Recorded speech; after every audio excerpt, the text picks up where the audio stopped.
Hello, everyone. My name is Leon, and today I'll be talking to you about the topic of the mystery of Shakespeare's identity.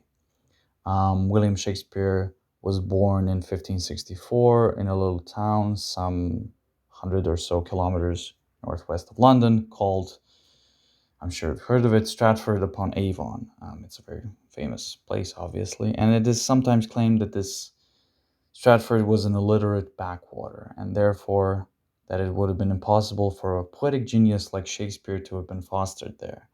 And this is the picture of Shakespeare's birth home in Stratford. It's important to realize that at that time, Stratford had a grammar school, which was a kind of secondary school which taught Latin and ancient classics. In other words, the school would have provided a very good education in grammar based upon Latin classical authors, and this is where Shakespeare was most likely educated.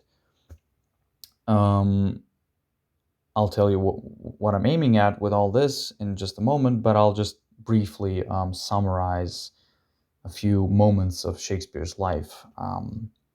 In 1592, Shakespeare was in London, employed as an actor and playwright. This is a sketch of that time of London, and Globe isn't depicted here where he worked in the Globe Theatre. Again, a very famous theater, one of the more prominent theaters of that time. It's somewhere south of Thames River, and he earned a good reputation in London. He wrote some 30 plays, poetry, but he left no diary and no letters survive as far as we know. He also got married 10 years before coming to London to Anne Hathaway, who was 26 years old at the time, as Shakespeare was 18. And so he worked mostly at the Globe Theatre, and then a few years before his death, he moved back to his birthplace in Stratford and died there in 1616. This is basically what we know for certain, that there was a man named William Shakespeare, and he had all these plays ascribed to his name and so on. We know of a few other details from his life, which I'll come back to. But other than that, we know nothing else. And this is why his identity, his true life, so to speak, became such a big deal, but only in the 19th century with the Romantics, who had all these notions of, poetic genius and Promethean figures and so on, which I'll explain in just a moment.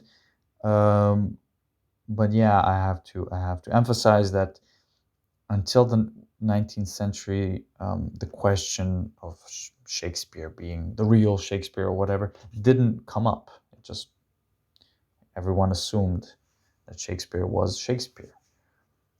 But because of Shakespeare's poor upbringing, because he wasn't an aristocrat and he had all these great abilities and he wrote about aristocrats and so on, naturally the question of Shakespeare's background and life were fascinating to people. And they started seeing, loopholes and what we would call today conspiracy theories.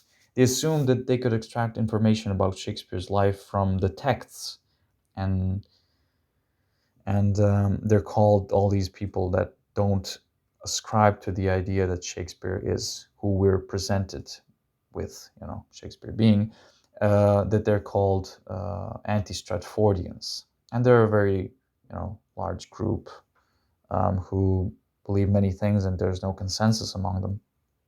So I won't list them all and explain because that would take too much time. So I'll just focus on the major fractions of that group. In any case, the authorship questions are fascinating because there's so many theories and they're very imaginative.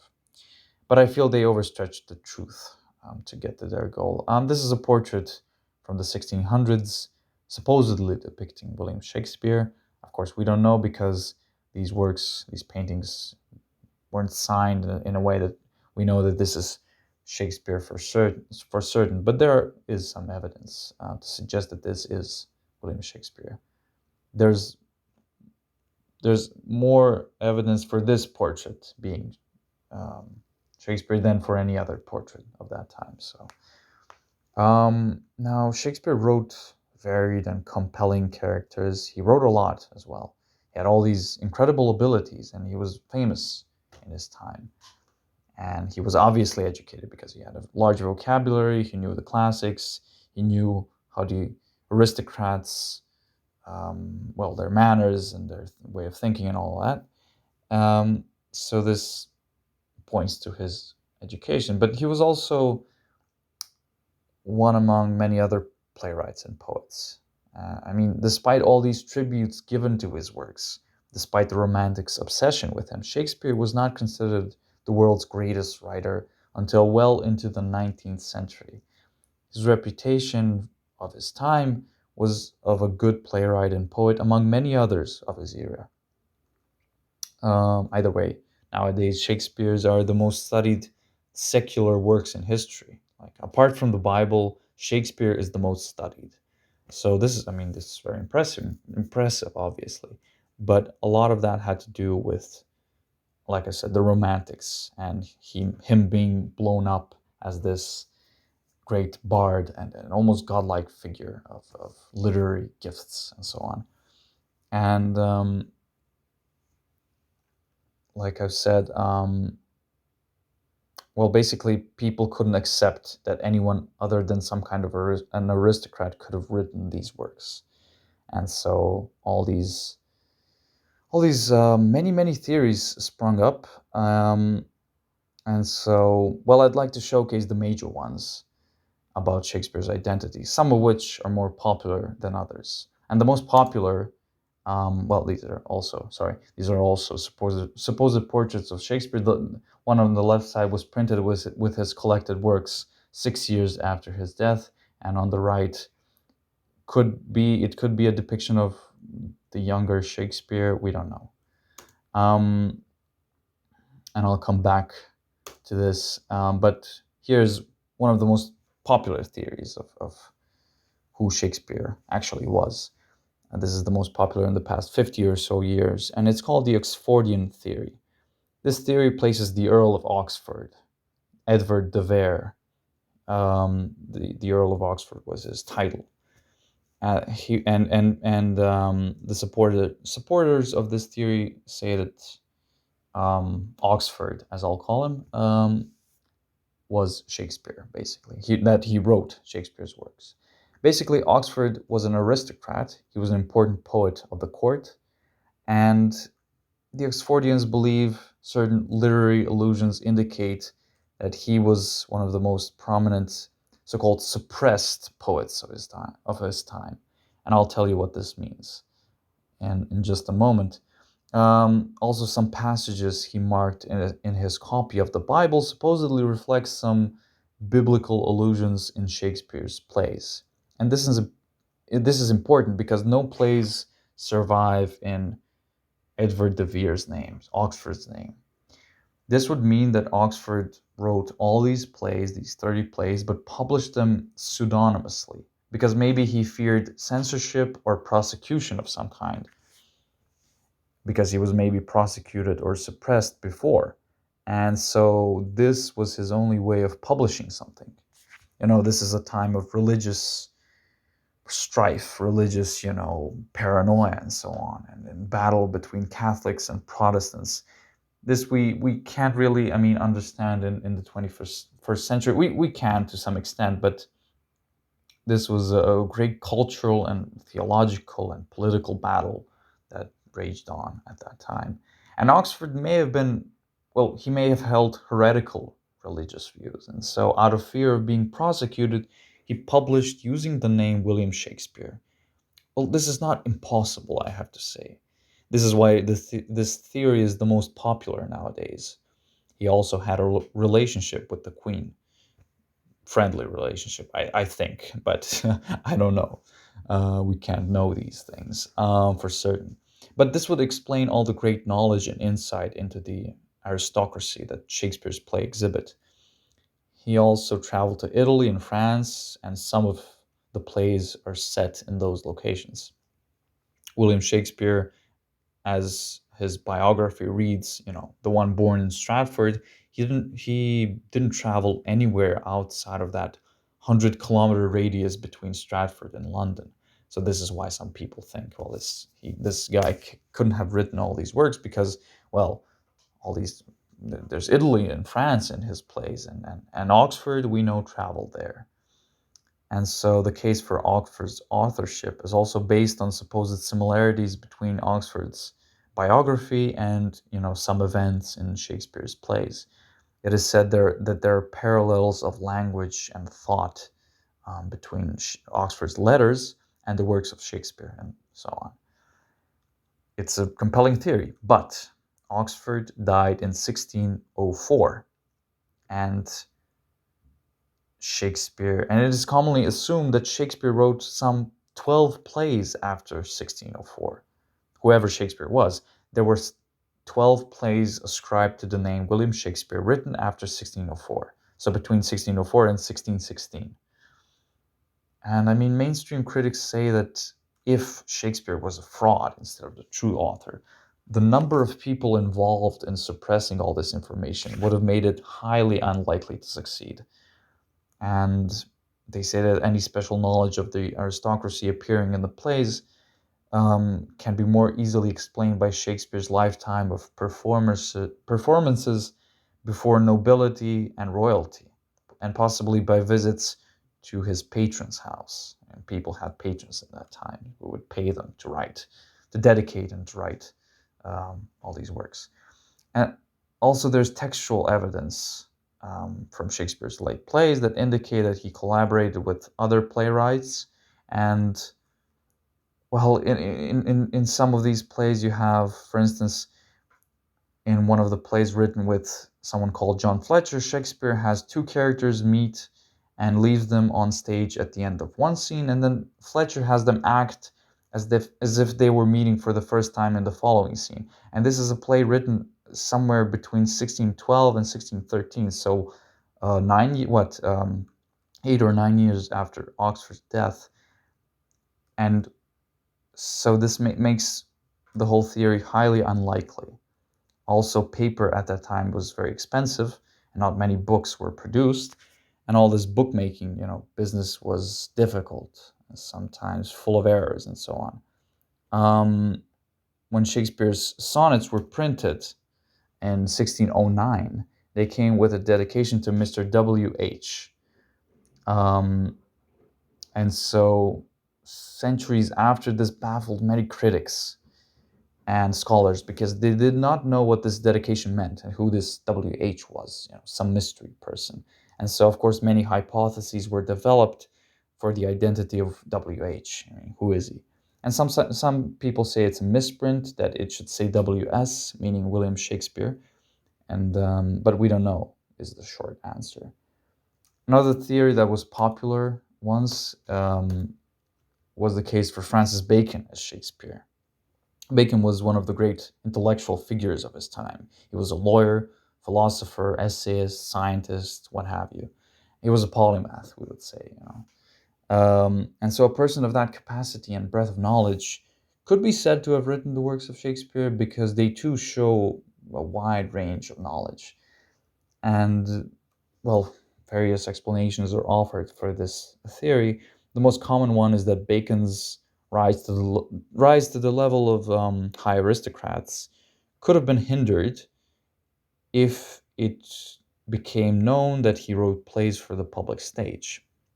This was, the culture of that times. And so the plays were then, credited to Shakespeare, who was just a front to shield the identity of Bacon. One scholar compared passages such as there's Bacon's, I have it here written, poetry is nothing else but feigned history, and Shakespeare has, the truest poetry is the most feigning. There's also Bacon's, he wished him not to shut the gate of your majesty's mercy, and there's Shakespeare's, the gates of mercy shall be all shut up. So there are these parallels, and people so think that Bacon, had something to do with the plays. These passages of Bacon that Bacon wrote, he wrote in a special notebook which no one would have known during his life. So there's no possibility of something like Shakespeare reading these words and being influenced by them, or some combination. Yeah, and there are scholars who compiled, I don't know, 4,000 parallels of thought and phrasing and expression between Shakespeare's words and works and Bacon's. And there are also, a great number of legal, allusions concerning the law, yeah, in Shakespeare's works that demonstrate that, well, whoever wrote these works had some sort of expertise in the law. And Bacon was a lawyer. So, but all in all, once again, none of this can be definitively proven. There's also a theory that Christopher Marlowe is Shakespeare. This was an Elizabethan poet and playwright who died under suspicious circumstances in 1593, when Shakespeare would have been about 30 years old. And there have been many, conjectures on how and why he died. This is very interesting in and of itself, regardless of Shakespeare. Some say that it was a very, it was a vicious barroom fight that caused the death, because he supposedly died in a tavern or something. He was killed in a dagger fight, or that he was blasphemous against the church, and some sort of assassination was enacted upon him, and or that there was some sort of homosexuality involved, and this was obviously a sin in those times. So any sort of act like that would have had great repercussions. Also, perhaps there was a betrayal by another playwright. We think that Marlowe was a government spy, so maybe it's connected to that. All this is very exciting. It's almost like a thriller or a mystery. Of course, some people jumped at this and saw in Marlowe Shakespeare. Marlowe, to them, faked his own death and wrote Shakespeare's plays. But because he couldn't, say, oh, well, this is written by Christopher Marlowe because he's dead on paper, he used the pseudonym William Shakespeare. And this lent credence because Shakespeare was an existing person. He was an actor in the Globe Theatre, and there could have been some sort of arrangement between Marlowe and Shakespeare. Shakespeare could have gotten all the money and praise, and Marlowe, well, could have kept on writing works in obscurity. Yeah. And, well, obviously, one other question that arises is, how do we know all the stuff that we know today about Shakespeare? And, for example, here you have his final will and testament pictured here. And, literary scholars use various methods to attribute the works to William Shakespeare. This is not something that we take for granted. They use historical records, and they perform, stylistic studies.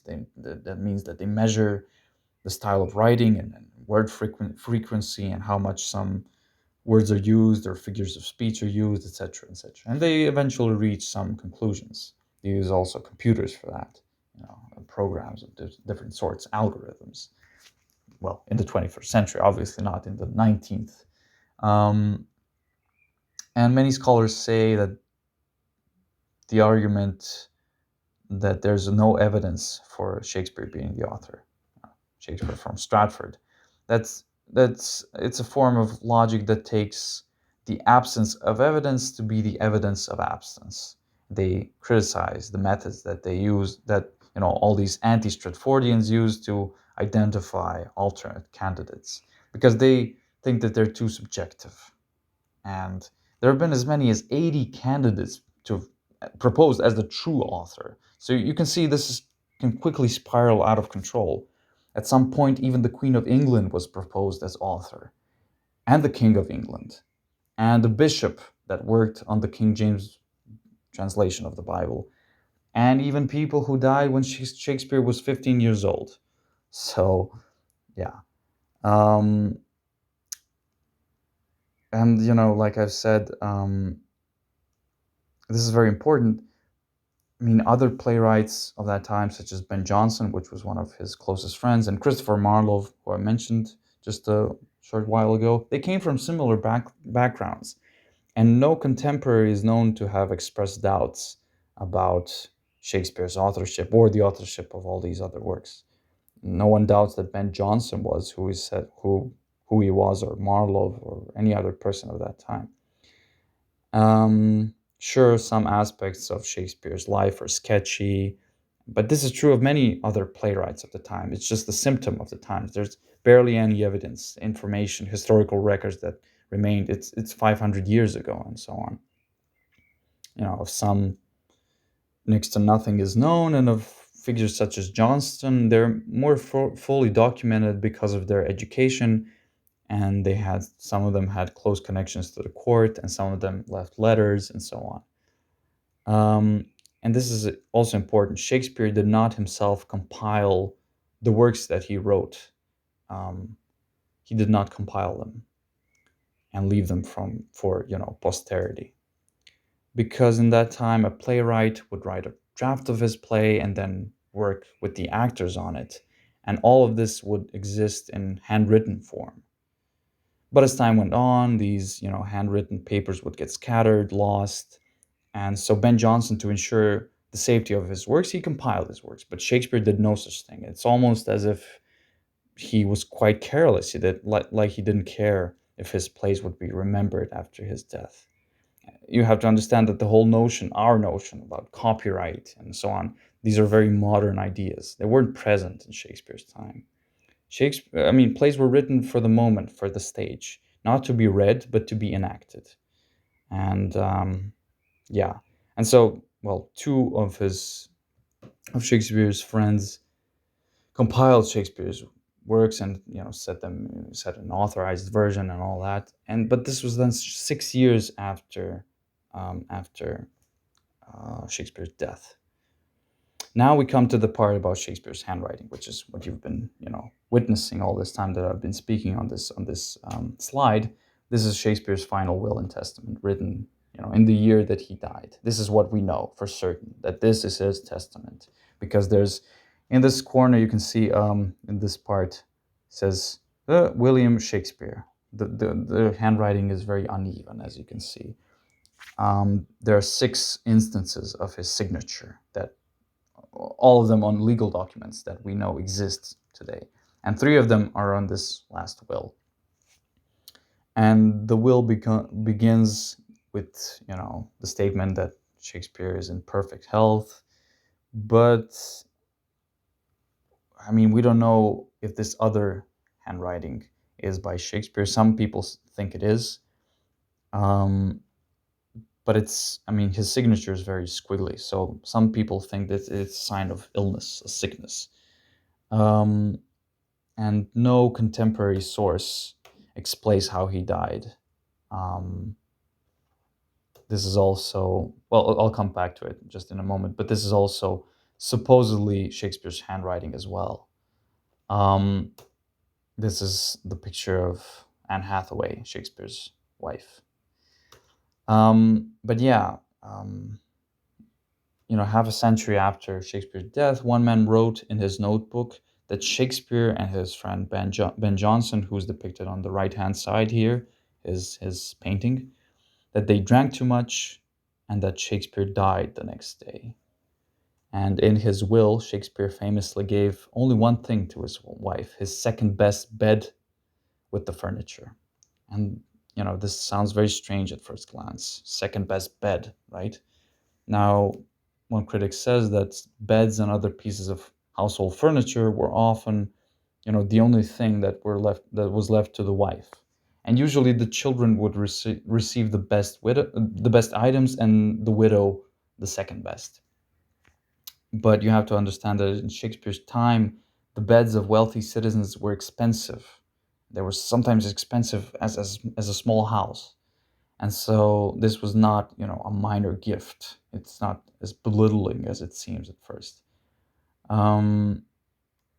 But the first draft of the will did not mention his wife at all. It was only through a series of additions made slightly less than a month before Shakespeare died that this, giving the second best bed to the wife was, added. Anyway, the truth is we know next to nothing about Shakespeare, his life, or his, personality. And, a couple of Shakespeare's friends reference his lack of classical learning.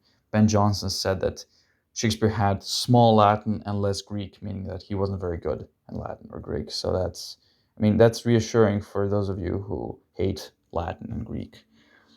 Um, yeah, there are also mistakes in Shakespeare's work concerning his references to the classics. So he was educated, but he was not, an erudite writer, who was flawless and all that.